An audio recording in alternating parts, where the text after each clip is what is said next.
Welcome aspirants. আজ আমাদের topic হচ্ছে মক টেস্ট 11, যেখানে ভারতের ভূগোলের ওপরে টোটাল কোশ্চেন্স থাকবে 20 কোশ্চেন্স থাকবে এবং এটা রিভিশনাল ইন নেচার।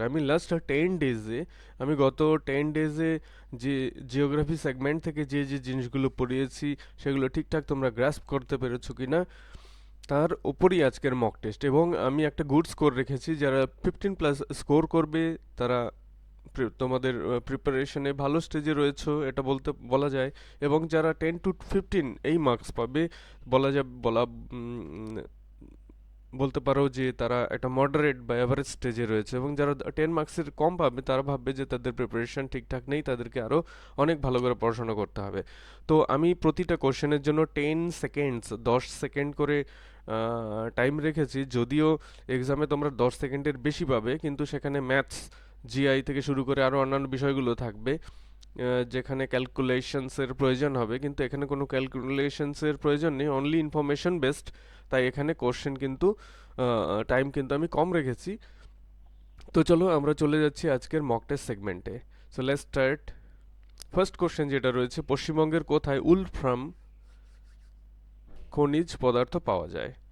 অপশনসগুলো রয়েছে বাঁকুড়া জেলা ঝিলিমিলি, পুরুলিয়ার বাঘমুন্ডি, শালবনী এবং বক্রেশ্বর। এখানে রাইট আনসার হচ্ছে অপশন এ, বাঁকুড়া জেলার ঝিলিমিলি। আসলে ঝিলিমিলি থেকে প্রায় 20 কিলোমিটার দূরে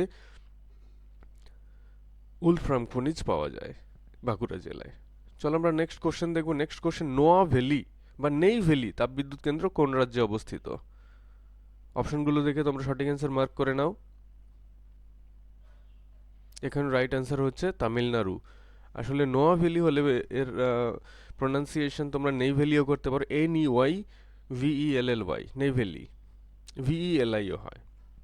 চলো আমরা নেক্সট কোশ্চেনে চলে যাব। তুঙ্গভদ্রা বাঁধ প্রকল্পটি কোন রাজ্যে অবস্থিত? তুঙ্গভদ্রা, অপশনগুলো দেখো।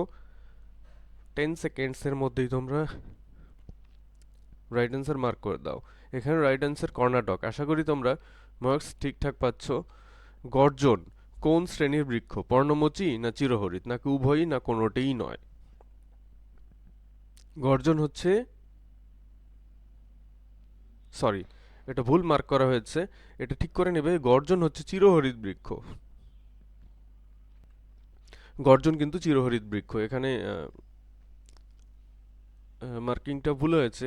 চলো আমরা নেক্সট কোশ্চেনে চলে যাই। পশ্চিমবঙ্গের গড় বার্ষিক বৃষ্টিপাতের পরিমাণ কত? গড় বার্ষিক বৃষ্টিপাতের পরিমাণ, এখানে রাইট আনসার হচ্ছে 175 সেন্টিমিটার বা 1750 মিলিমিটার।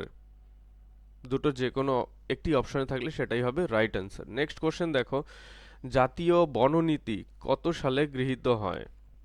অপশনগুলো দেখো, 91, 92, 52, 48। এখানে রাইট আনসার হচ্ছে আনডাউটেডলি 1952।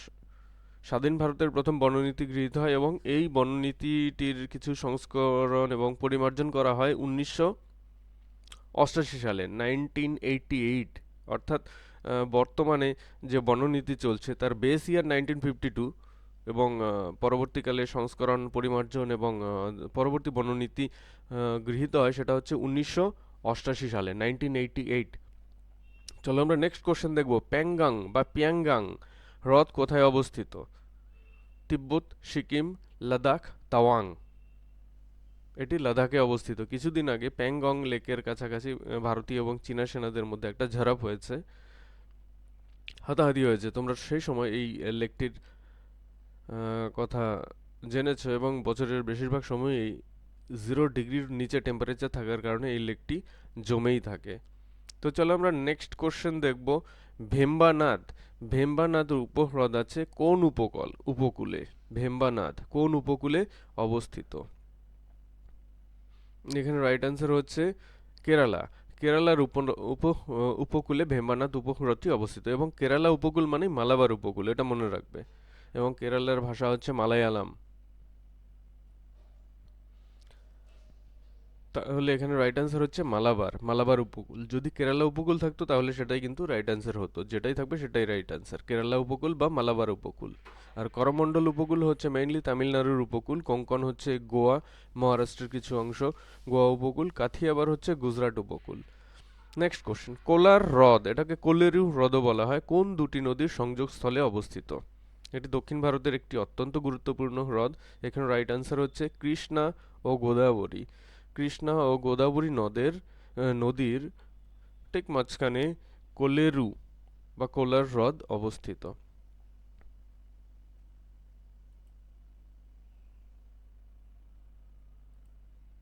চলো আমরা নেক্সট কোশ্চেনে যাব। সাতপুরা পর্বতের সর্বোচ্চ শৃঙ্গের নাম কি? সাতপুরা পর্বত, ধূপগড়, দোদাবেতা, কলসুবাই, পাঁচমারি। এখানে রাইট আনসার হচ্ছে ধূপগড়। সাতপুরা পর্বতের সর্বোচ্চ শৃঙ্গের নাম হচ্ছে ধূপগড়। চলো আমরা নেক্সট কোশ্চেন দেখবো। এটা 11 হবে কিন্তু বাট এটা 1 লিখে ফেলেছি। নিচের কোনটি নিউজ প্রিন্ট উৎপাদনের জন্য বিখ্যাত? নাসিক, নেপানগর, টিটাগড়, নৈহাটি। এখানে রাইট আনসার হচ্ছে নেপানগর। এটি মধ্যপ্রদেশে অবস্থিত। মনে রাখবে এটা নিউজ প্রিন্ট। নেক্সট, ভারতের বৃহত্তম জলাধার কোনটি? নাগার্জুন সাগর, গোবিন্দ সাগর, রানা প্রতাপ সাগর, গোবিন্দ বল্লভ পন্ত সাগর। এখানে right answer option D, Govind Ballabh Pant Sagar.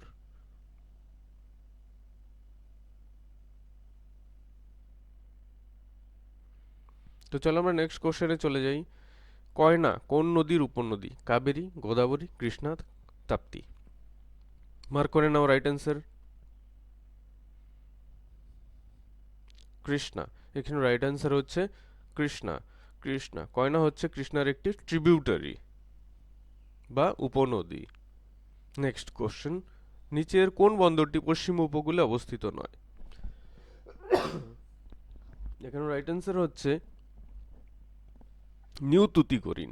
এখানে যেটি মারমাগাঁও রয়েছে সেটি গোয়াতে অবস্থিত, কোচি কেরালায় অবস্থিত, কান্ডালা গুজরাটে অবস্থিত। সবগুলো হচ্ছে পশ্চিম উপকূলে এবং আরব সাগর সংলগ্ন। একমাত্র নিউ তুতিকোরিন যেটি কিনা তামিলনাড়ুর অন্তর্গত এবং বে অফ বেঙ্গল বঙ্গোপসাগরের বঙ্গোপসাগর সংলগ্ন এবং এটি আনডাউটেডলি পূর্ব উপকূলেই অবস্থিত, বাকিগুলি পশ্চিম উপকূলে। চলো আমরা নেক্সট কোশ্চেন দেখব। ভূপৃষ্ঠের সংলগ্ন বায়ুস্তরের নাম কি? অপশনগুলো দেখে মার্ক করে নাও। এখন রাইট আনসার হচ্ছে ট্রপোস্ফিয়ার। বায়ুমণ্ডলের সবচেয়ে নিচু স্তরে যে বায়ুস্তর রয়েছে তার নাম হচ্ছে ট্রপোস্ফিয়ার। চলো আমরা নেক্সট কোশ্চেন দেখব। কাশ্মীর উপত্যকা ও লাদাখের মধ্যে যোগাযোগকারী গিরিপথ কোনটি? বেশ কিছু ছোট ছোট গিরিপথ থাকলেও মেইন যে গিরিপথ সেটার কথাই এখানে জানতে চাওয়া হয়েছে। এখানে রাইট আনসার হচ্ছে জজিলা। জজিলা। নেক্সট কোশ্চেন দেখো, নিচের কোনটি সরলবর্গীয় বৃক্ষ নয়? কোনটি সরলবর্গীয় নয়? পাইন সরলবর্গীয়, ফার সরলবর্গীয়, স্প্রুসও কিন্তু সরলবর্গীয়। এখানে রাইট আনসার হচ্ছে ওক। ওক গাছ কিন্তু সরলবর্গীয় বৃক্ষ নয়। চলো নেক্সট কোশ্চেন দেখি। নবীন পলিমাটিকে কি বলা হয়? নবীন পলিমাটি অর্থাৎ নতুন যে পলিমাটি গঠিত হয় সেটাকে কি বলা হয়? এখানে রাইট আনসার অপশন সি, খাদর। চলো আমরা নেক্সট কোশ্চেনে চলে যাব। ইন্দিরা খাল কোন রাজ্যের সেচ খাল? বিহার, ইউপি, পাঞ্জাব, রাজস্থান। এখানে রাইট আনসার হচ্ছে অপশন ডি, রাজস্থান। ইন্দিরা খাল হচ্ছে রাজস্থান রাজ্যে অবস্থিত। ভারতের দীর্ঘতম হিমবাহ কোনটি? সিয়াচেন, বাল্টেরো, জেমু, হিসপার। এখানে রাইট আনসার হচ্ছে, তোমরা অবশ্যই মার্ক করে নাও, অপশন এ, সিয়াচেন। এখানে আমাদের নিকটবর্তী মানে ওয়েস্ট বেঙ্গলের খুব কাছে একটি হিমবাহ রয়েছে, সেটি হচ্ছে জেমু হিমবাহ। এটি সিকিমে অবস্থিত এবং এই জেমু হিমবাহ থেকেই কিন্তু আমাদের উত্তরবঙ্গের নদী তিস্তা নদীর উৎপত্তি। তো এই ছিল টোটাল 20 কোশ্চেন্স ফ্রম জিওগ্রাফি এবং এগুলোই তোমরা দেখে থাকবে যে এগুলো সবই রিভিশনাল, আমি অলরেডি করিয়েছি। সো এখান থেকে 20 আউট অফ 20 যদি তুমি পেয়ে থাকো তাহলে ভাববে যে তোমার পড়াশোনা you are studying quite well, and if your score is below 15, then it means that you are in moderate stage of your preparation and you need a better focus on your study. And if you score less than 10, it means your score is not satisfactory and you are not studying well. So you'll have to be more concentrate on in your study for better yielding or better result in subsequent exams that you are going to face. So thank you again for watching the video.